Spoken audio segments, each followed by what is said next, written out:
Ser podcast. Buenas noches. ¿Qué seudónimo quieres que usemos al principio de la conversación? Azzopardi. Azzopardi. Vale.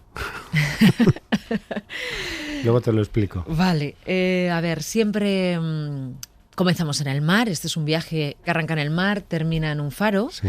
Ahora escucharás el sonido del mar. Ahí lo tienes. Entonces, quiero que me cuentes qué relación tienes tú con el mar. Sí, mi relación con el mar está vinculada a un pueblo de Alicante llamado Javea, que seguro que tienen en la cabeza algunos de tus oyentes. Yo iba allí a colonias escolares y buena parte de los recuerdos de mi infancia están vinculados a Javea, que era conocido en la información turística como el amanecer de España, ¿no? Y recuerdo como un lugar de felicidad Javea y como un lugar de felicidad aquel Mediterráneo, aquel trozo del Mediterráneo. Pues fíjate que vamos a arrancar en Javea. Muy bien. Entonces vamos a arrancar por la noche en aquellas colonias a las que ibas, en ese fuego de campamento que creabais aunque no hubierais acampado. Efectivamente. ¿No? Y entonces estabais ahí los monitores, los chavales y las chavalas, estaban las cocineras y unas de la limpieza. Alguien estaría, por ejemplo, cantando a Juanita Reina, que vamos a escuchar, ¿no? Vamos a esas noches. Una de ellas tarareaba, Francisco Alegre. En los carteles han puesto un nombre que no lo quiero mirar. Y entonces de repente un niño hace un juego de magia, un monitor, alguien lee algo, y en este ambiente tú ves a un niño haciendo de Charlotte. Sabes mucho, Mara. Sí, es verdad que fue quizá mi primer encuentro con el teatro, porque había un niño que hacía como bien dices, no había ni fuego ni campamento, pero había los sábados el fuego de campamento y allí quienes tenían alguna actividad o alguna capacidad se la regalaban a otros, ¿no? Había quien contaba chistes, había quien cantaba, y desde luego había un niño que hacía de Charlotte, hacía de Chaplin, y lo impresionante es que ese niño con el que tú habías jugado al fútbol durante el día o con el que te habías bañado en la playa, luego aquella noche del sábado se convertía en Chaplin perseguido por 10.000 policías, ¿no? Y de algún modo esa transfiguración yo creo que es mi primer recuerdo del teatro. Tú fíjate que no sé si has caído en esto, pero solo como arrancábamos, un fuego de campamento donde no hacía nadie fuego, no había hoguera. Efectivamente. Y tampoco se acampaba, pero todos ibais al fuego de campamento. Ya es un teatro. Claro, todo. ¿No? Oye, quedamos este sábado porque hay fuego de campamento. Claro, todo era imaginación. Y el teatro es el arte de la reunión y de la imaginación. Y es verdad que ahora me estás llamando la atención, Mara, sobre el hecho de que realmente aquel fue el primer teatro al que asistí. Nos reuníamos en asamblea y algunos representaban otras cosas de lo que eran. Como sabes, el gran Jorge Luis Borges caracteriza el teatro como el arte en que una persona finge ser lo que no es y otra finge que se lo cree. Y ya se estaba produciendo aquello en aquellos niños entre los cuales yo estaba, porque por cierto, yo nunca salí. Eso te iba a preguntar, ¿tú no salías? Yo no salí porque yo no tenía gracia, yo no tenía coraje, yo no tenía salero, ¿no? Y desde luego no podía medirme con aquel magnífico niño que hacía de Chaplin. Qué bueno. ¿Vuelves a Madrid después de aquellos veranos, no? A tu casa en Chamberí. Eso es. ¿Sabes? No sé si sabes que pasé algún tiempo de mi infancia en Carabanchel. Y entonces, a veces digo que soy tan carabanchelero que hasta en Marqués de Vadillo ya me siento un extranjero. Pero como luego donde pasé la mayor parte de mi infancia fue Chamberí, digo que soy tan chamberilero que hasta en Alonso Martínez ya me siento un extranjero. Y ahora yo digo que soy chamberilero o carabanchelero según me convenga. Según te convenga. Bueno, claro. En esta entrevista, de momento, lo único que somos es Azzopardi, claro, ¿no? Que ya veremos de dónde nos lleva este seudónimo. Pero bueno, vuelves a la casa de Madrid. Yo te voy a llevar después de esta escena en Javea a otra, porque fíjate que no salías en el fuego de campamento. Pero quiero que me cuentes qué pasó el día que tú lees la redacción que habías hecho a tu abuelo Goyo. Jolín, ¿cuánto sabes? Pero eso, ¿cómo sabes eso? Es verdad que mi abuelo Goyo, que vivía con nosotros, o nosotros en su casa, y que él era barman, ¿no? Él tenía un bar en la calle Marqués de Cubas, un bar que se llamaba, por cierto, el Tranvía, cerca de las Cortes. Un día el maestro pidió que hiciésemos una redacción sobre una persona a la que admirábamos. Yo elegí a mi abuelo y por primera vez ocurrió que un profesor, alguien me pidió que leyese algo mío en público y hizo un comentario elogioso de él. Yo no es que sintiese que iba a ganar el premio Nobel, pero sentí que había hecho algo que me conectaba con la gente y a lo que podía dedicar algún tiempo. Y luego, claro, compartí esa alegría con mi familia, y probablemente sí, es también mi primera experiencia de algún modo como dramaturgo. ¿Sí? ¿Tu abuelo Goyo leyó la redacción? Mi abuelo Goyo leyó la redacción y se reconoció en ella, y se reconoció en ese hombre al que yo empezaba describiendo como alguien que quemaba farias, porque fumaba muchos farias y también los regalaba. Mi abuelo Goyo nace en Cantalpino, Salamanca, y viene a Madrid y se dedicó a ese mundo de los bares, ¿no? Uh-huh. Y los bares en que trabajó y que luego él tuvo fueron su universidad. Uh-huh. A ver, hemos citado la escritura, hemos citado el teatro desde el principio, pero claro, de repente metemos en esta entrevista la filosofía y las matemáticas. Uh-huh. Tú has dicho alguna vez que las matemáticas te enseñaron a ser dramaturgo. Me lo expliqué. Claro. Es verdad que yo estudié la carrera de matemáticas y ejercí como profesor de matemáticas fundamentalmente en secundaria en distintos centros. Sí, perdón, ¿sí? Me tienes que contar esa anécdota que es buenísima, cuando un alumno tuyo deja en blanco un examen, sí, pero te pone: mira, me ha entrevistado en Marca porque he ganado no sé qué partido. Claro. Seré famoso y tú y yo lo celebraremos juntos. ¿Cómo fue eso? Claro, bueno, yo estaba corrigiendo un examen de fracciones y vi que un alumno no había contestado ninguna de las preguntas y me había puesto: Juan, no he podido contestar porque no he estudiado, pero voy a ser un campeón y tú y yo vamos a ir a celebrarlo. He salido en el Marca este martes, ¿no? Si bien en mi familia recuerdan otra cosa. En mi familia recuerdan que yo, llegué a casa diciendo: un alumno me ha entregado el examen en blanco y me ha dicho esto que acabo de contar. Es decir, hay dos recuerdos alternativos y yo no puedo decir ahora cuál es verdad y cuál es el imaginario. Es que la memoria es ficción. Claro, todos somos seres ficticios en los relatos, sí, de los demás. E incluso somos seres ficticios para nuestro propio relato. Yo no sé cuál de las dos versiones es la auténtica, pero la que más me gusta es esa que has contado tú. Claro, o sea, no sabes... Sí. Si tú leíste eso en ese examen en blanco donde él había escrito, claro, como respuesta a eso, o recibiste un papel en blanco y el chaval te lo contó, que es lo que cree tu familia. Eso es lo que cree recordar mi familia, ¿no? Pero a mí me gusta más la otra versión, ¿sabes? Bueno, pero las matemáticas, entonces, ¿qué te enseñan? O sobre todo, ¿cómo te enseñan las matemáticas a ser dramaturgo? Mira, si yo digo ahora triángulo, todo el mundo sabe de qué hablo, ¿no? Porque hay un concepto extraordinariamente bien armado. Las matemáticas es una de las grandes creaciones de la imaginación humana. La noción de triángulo que todos compartimos sirve para dar cuenta de todos los triángulos que podemos tener alrededor, para todos los que podemos dibujar, para incluso un triángulo que tenga una hipotenusa que mida 3.000 kilómetros, ¿no? Es decir, todos los tantos objetos reales o imaginarios pueden ser definidos por un solo concepto. De algún modo, esa capacidad de síntesis que tienen los matemáticos es de algún modo la que busca la gente de teatro. El mejor actor es capaz de dar cuenta de una situación muy compleja de un personaje a través de un gesto. El mejor escenógrafo es capaz de dar cuenta de la ciudad de Valladolid, de donde tú que tú quieres tanto, quizá con solo un elemento, ¿no?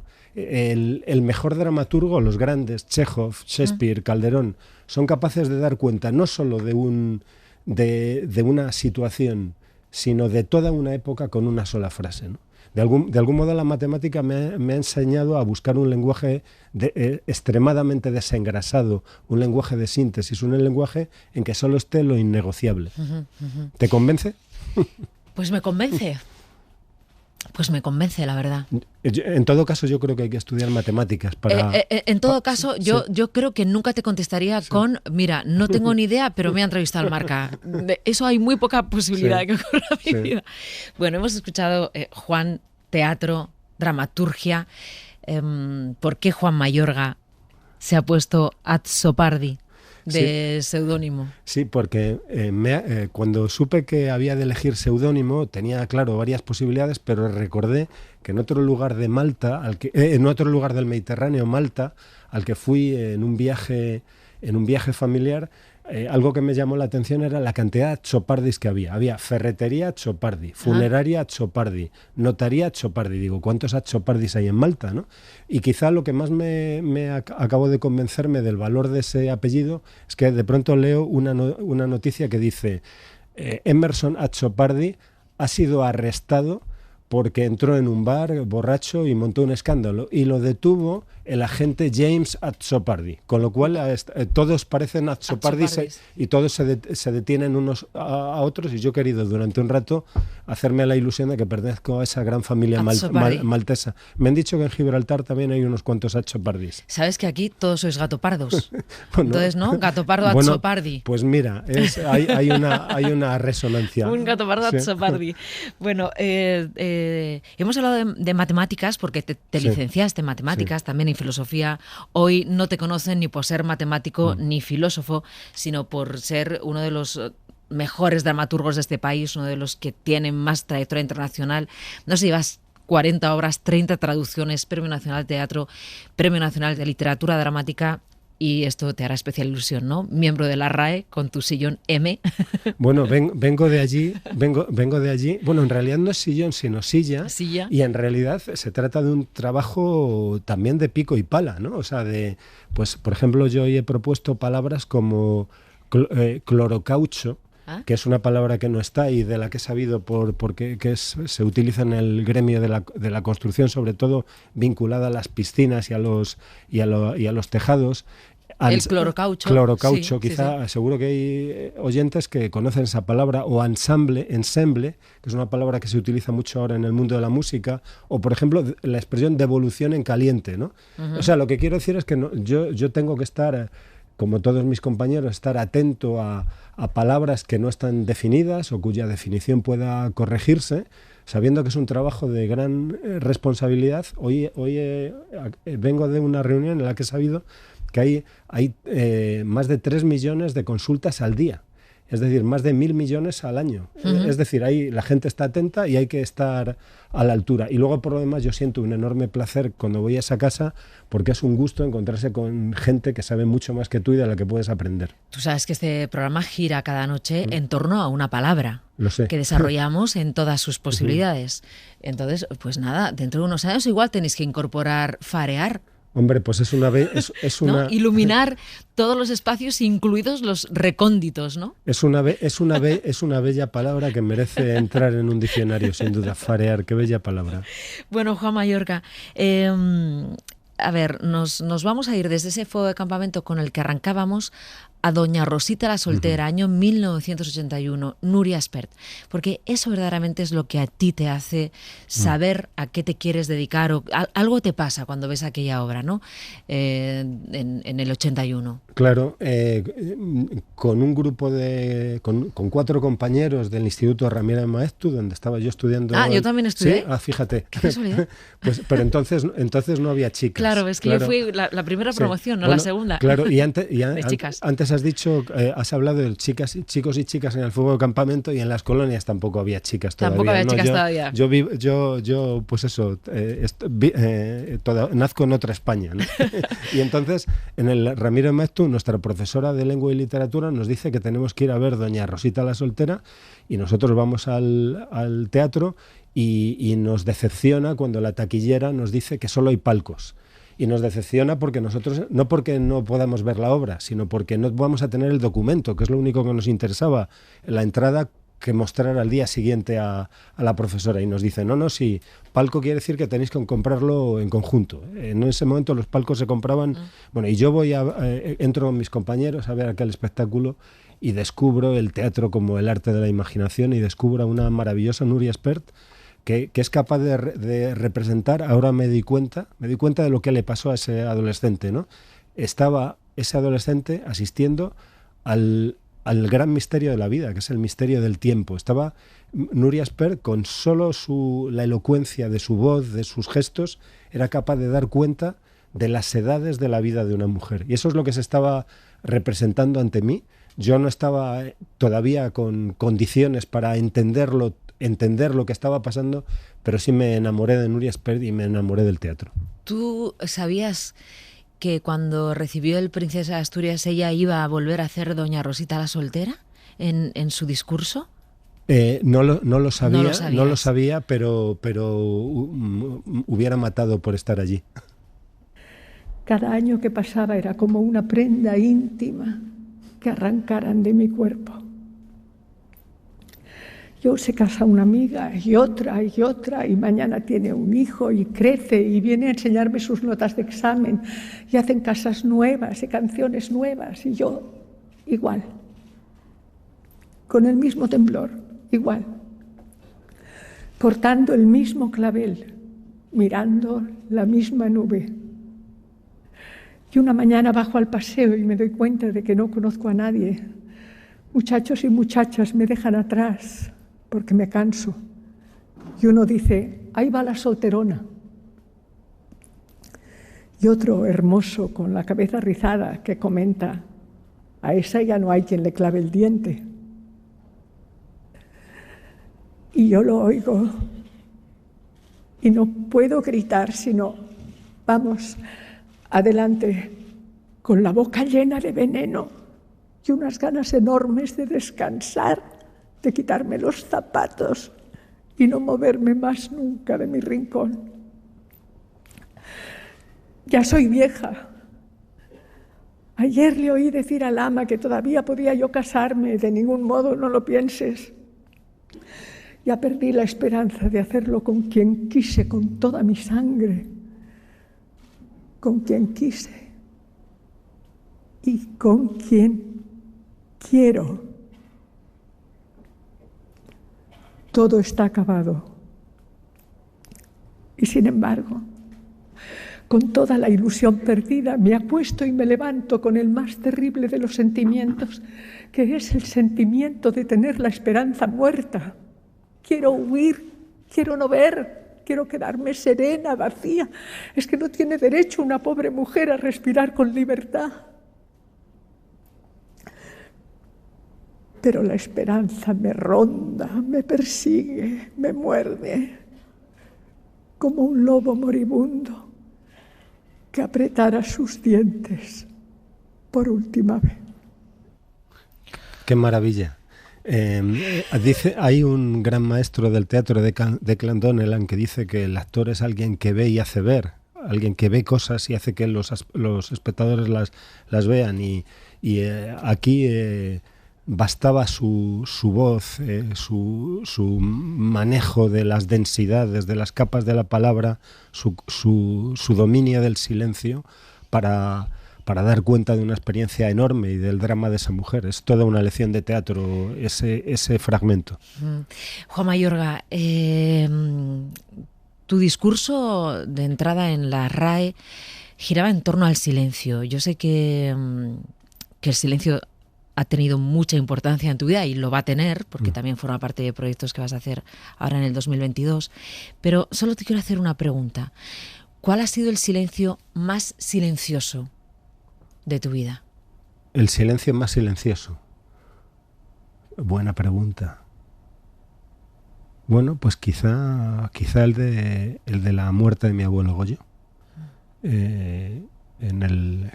Murió en el 92 y todavía siento sus silencios. Todavía me gustaría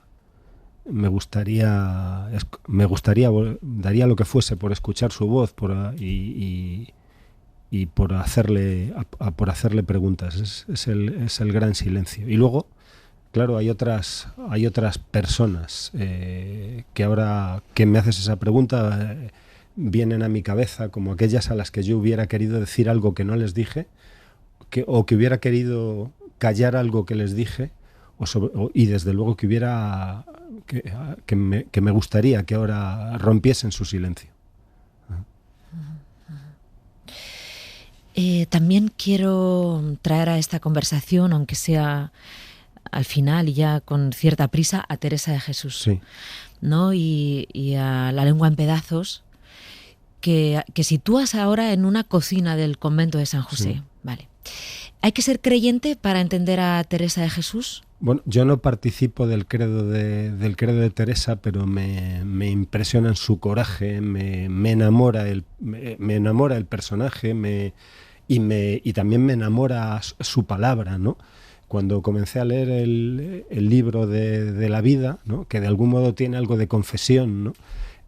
Sentí que había un personaje extraordinario que me pedía llevarlo al teatro, y por otro lado sentí que había una palabra extraordinaria que, puesta en boca de una actriz, y conseguí llevarlo a escena con Clara Sánchez, que se enfrenta en la cocina del convento de San José al inquisidor representado por Daniel Albaladejo. Digo que esa palabra podía crear lo que yo llamo envidia de lengua y nostalgia de lengua. Yo creo que es una de las misiones del teatro, la de que sintamos de algún modo cierta vergüenza por el lenguaje que cotidianamente usamos, y sintamos envidia de lengua, porque más lengua es más vida, y también nostalgia de lengua, nostalgia de esa lengua que algunos grandes, Teresa, Calderón, Unamuno, pues que es nuestro castellano, y que al mismo tiempo podamos percibirlo como propio y como extranjero, que sintamos cuán denso y cuán hondo y cuán lejos puede viajar y hacernos viajar.